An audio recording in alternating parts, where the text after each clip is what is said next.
Claire Supiot est une battante, une nageuse hors du commun. Pourtant, à Angers, dans la piscine Jean-Mouin, elle ne se distingue pas des autres. C'est quand elle sort du bassin qu'on se rend compte de sa différence. Elle est atteinte depuis 2008 de la maladie de Charcot-Marie-Tooth, une maladie génétique qui fragilise et atrophie les muscles. Un bouleversement pour celle qui a raflé les titres il y a déjà 30 ans. J'étais contente de gagner à 16 ans. À 20 ans, faire les Jeux, c'est quelque chose qui était merveilleux. En 1988, Claire Supiot est au sommet de son art. Elle participe aux Jeux Olympiques de Séoul, des moments inoubliables.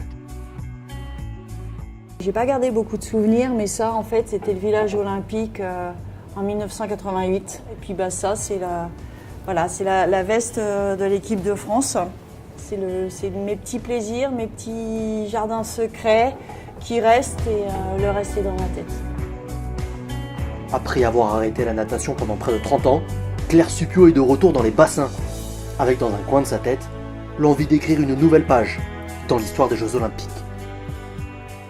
Ce qui me motive d'aller à Tokyo, c'est d'être la première athlète française, voire mondiale, à avoir fait les Jeux en 1988 valide en tant que valide et de pouvoir les faire 30 ans après en tant que personne handicapée en paralympique. La nageuse met toutes les chances de son côté, avec un programme d'entraînement intensif. 5 fois par semaine, elle enchaîne les longueurs.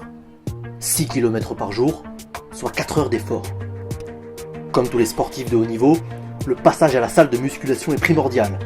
Mais pour Claire, il est obligatoire. Sa maladie génétique, qui touche environ 30 000 personnes en France, ne lui accorde aucun répit. Les efforts qu'elle effectue au quotidien l'aident à atteindre tous ses objectifs, aussi bien en tant que sportive qu'handicapée. Même si mon handicap a évolué, j'ai gagné d'autres choses en fait. J'ai gagné au niveau cardio-ventilatoire, j'ai retrouvé des muscles au niveau des cuisses qui s'étaient endormis, qui pallient justement aux muscles distaux qui me font mal marcher ou que la maladie a évolué. Donc c'est pour ça.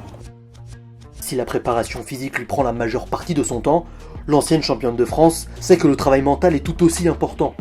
Elle s'est donc entourée de Maxime Baudry, qui l'accompagne dans l'approche mentale. Moi, je me considère un peu comme une épaule vis-à-vis de Claire, c'est-à-dire que Claire va me faire part de ses doutes, de ses craintes. L'idée, c'est on a globalement une séance par semaine, où là, on va énormément dialoguer, on va mettre en place des exercices, on travaille beaucoup sur la relaxation, la gestion du stress, maîtriser ses peurs. La nageuse et son coach ont noué une relation de confiance. Maxime a développé une démarche différente avec Langevin, la seule sportive handicapée qui l'entraîne. Claire est vachement portée sur les émotions, sur les sensations. Et du coup, mes interventions avec Claire vont vraiment être basées, axées sur ce qu'on va appeler la proprioception, c'est-à-dire être capable de ressentir certaines choses au niveau de la natation. Elle a cette capacité, par exemple, à ressentir le placement d'un bras qui n'est pas dans l'axe du corps.